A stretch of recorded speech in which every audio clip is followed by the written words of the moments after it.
Thanks for joining us once again on Creating Dementia Solutions. I'm Richard Pyatt. This is a Miles for Memories program. We come to you on Access Vision, and we come to you as a podcast. So however you're finding us, we're glad you did. MilesForMemories.org is the website. Follow us on Facebook too, Miles for Memories, so that you're alerted to these episodes when they become available. So this year, in 2024, we've made a commitment to talking a little bit about things that the caregiver should be concerned with.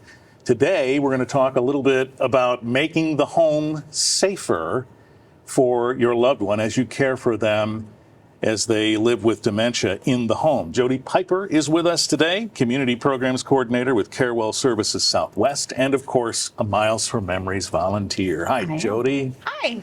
Thanks for being with us today. Thank you. Well, when we talk about safety in the home, we're really talking about falling a lot of the time, aren't we? Correct. So the research has identified that there are contributing factors to falling. Okay. And a lot of those factors are like your lower body weakness, difficulties walking and balancing, not picking up your feet. That is huge. And then, of course, some hazards, such as throw rugs that are not properly taped down. Mm-hmm. Well, that makes a lot of sense. If someone isn't picking up their feet, they're maybe shuffling a little bit more. These hazards become more apparent. And that's true in the cases of dementia. Isn't that true?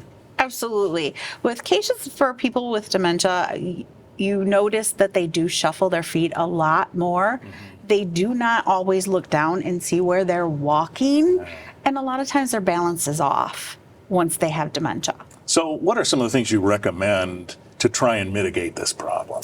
So first of all, it's always good to have, if you have a throw rug, make sure that you have double-sided tape that actually sticks it down to the floor. Doesn't slip. They are not going to slip on that. The problem with that is if they're not picking up their feet, they're still going to trip over it. So you want to make sure that if you have rugs in your home, they do not come off the floor. They need to be almost flat to the floor. Less of a trip hazard. Correct. Correct. What else? Are there other things you advise? I always make sure that everything is picked up off the floor. A lot of times you want to make sure that there are not things lying around. Just sometimes you drop something and forget it's there. It could be a trip hazard. Or maybe your loved one drops it. Correct. Yeah. Correct. That's a good Correct. point. There is such a thing as a falls prevention course. Correct. Tell us about that. We call it a matter of balance. And our matter of balance class is for 2 hours a day for 1 day for 8 full weeks. Okay. So they're going to come, they're going to learn how to pick up their feet. They're also going to learn how the rugs should be situated so that you do not fall. It also has an exercise program that is very, it's for your core to help you learn how to balance yourself, how to make sure that if you do fall, how to get up off the floor without hurting yourself more. It's a really nice course. You also get to go into your home and actually look around and see if there are hazards that you don't realize are there. Well, that sounds tremendous. The ability to have a skilled viewpoint on what to look for in those situations. Yeah. And that balance thing, I mean, I can feel it too. The idea that maybe we're not as balanced on our feet as we once were, and recovering from a potential fall doesn't happen as easily as it used to. It does not. It does not. And the exercises are very low impact. They're not really impact at all. They're more about trying to learn how to balance your body so you're strengthening your core a little more instead of building muscle. You're not going to build a lot of muscle. You're not going to be, running a mile to do this. Right. It's a lot of chair exercises. It's a lot of some leg presses just to try to get it. And it helps us teach people how to stand up out of their chair to help prevent falls. Yeah, all of that works together. And I imagine you see the results of that. People take these courses 2 hours a week for 8 weeks, and they begin to learn how to make best use of those movements. You see a lot of people realize what they were doing before that they never realized. Oh man, I did shuffle. I didn't pick up my feet. Oh, we had a rug. I didn't even realize it was a trip hazard until I took the course. Now it's out of the way. How many times have I tripped over, not fallen, but Yes. tripped over and didn't realize that it was the rug that was in the way? Wow. Okay, good to know. And of course, exercise, a little bit of movement, that's part of what Miles for Memories is all about. So Yes. movement programming research, movement is first in Right, that. right. So that's a good component. Should a caregiver who's looking after a family member with dementia in the home, do you think they need a professional, a skilled viewpoint to really assess the situation? They don't have to have a skilled person come in, but it is nice to be able to talk to someone that is a professional that can say, okay, if we move this, is it going to harm what we're doing with that dementia person? So we want to make sure that we are thinking about what we're doing before we do it. Oh, yeah. And we do have courses for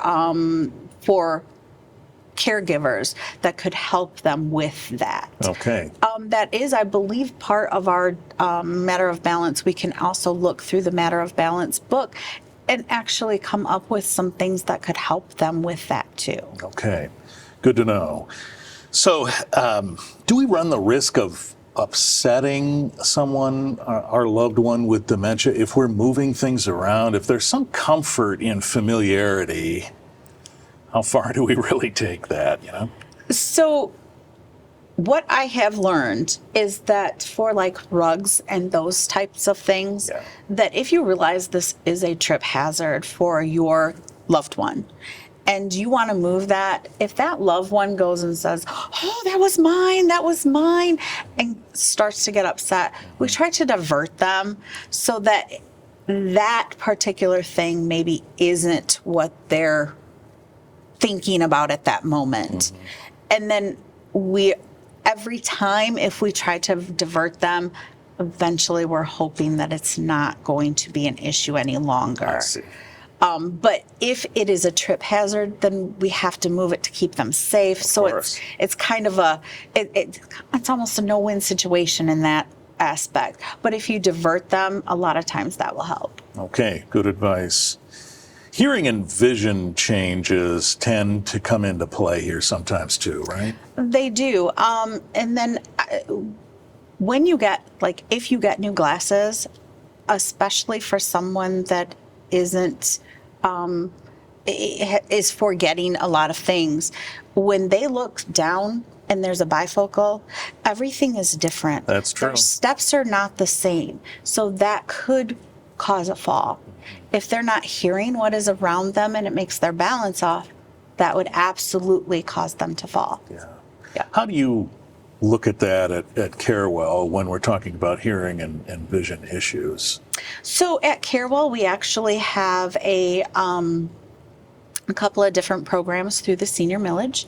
So if they are having issues with their sight and they're come within the income limits, which is pretty generous this year, they could actually get their eyes tested and get new glasses for absolutely nothing. Wow. And they can get the same thing for the hearing aids. Yes. Through the senior millage, it's 250% of the poverty level. So it's $3,100 for a single person. It's $4,200, I think it is, for a couple. Okay, that's really great. And that's through Carewell. So Carewell Services Southwest in Battle Creek. You can Correct. Check the website or reach out and ask about that. There are some other things we can do around the home, modifications to keep people sure-footed, or at least increase the chances of that, right? Try. Yeah. Yeah. What are some of those things? So some of those would be, again, moving the rugs. Your pets. Pets are huge. Yeah, I'll bet. Pets are huge. So you always have to look at your feet. You really do. You have to look where you're going. Move. Your layout needs to be so that you can walk without tripping over your furniture. Yeah. And different things like that. Okay. Yes. Well, something else that we hear a lot about, we talked about that movement part in the Miles for Memories vision and mission. Also, really, sedentary lifestyle is not our friend, even in this case too, right? Correct. The more we sit, our muscles loose. We get weaker. We don't even realize that we are getting weaker. And that's part of the matter of balance too. Those exercises, you can do those forever, and those help you stay stronger. You can do them in your chair. We also like people to get out and about. We have senior centers. We have different classes, different groups.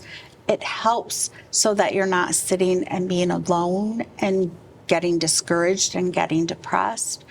That will help all of those. That's a great point, that the falls prevention class with the exercises that they learn can be employed at home and don't have to go back to the classroom. Correct. And they will have a copy of those exercises to take home with them. Okay. Yep. There was a very well-aired commercial a long time ago. I've fallen and I can't get up. And I don't bring that up as a joke. I bring that up because tech devices can be a game changer if someone has fallen and they can't get up. They are huge. We do have, through the Senior Millage program, we do have what is called a PERS, a Personal Emergency Response System.